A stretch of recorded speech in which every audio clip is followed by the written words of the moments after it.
Did you?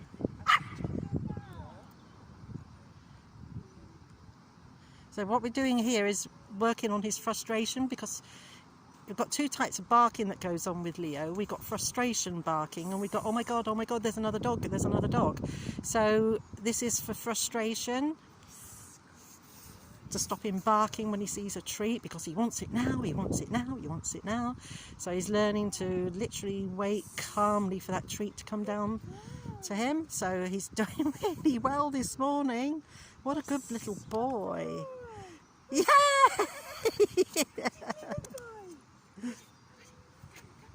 And middle.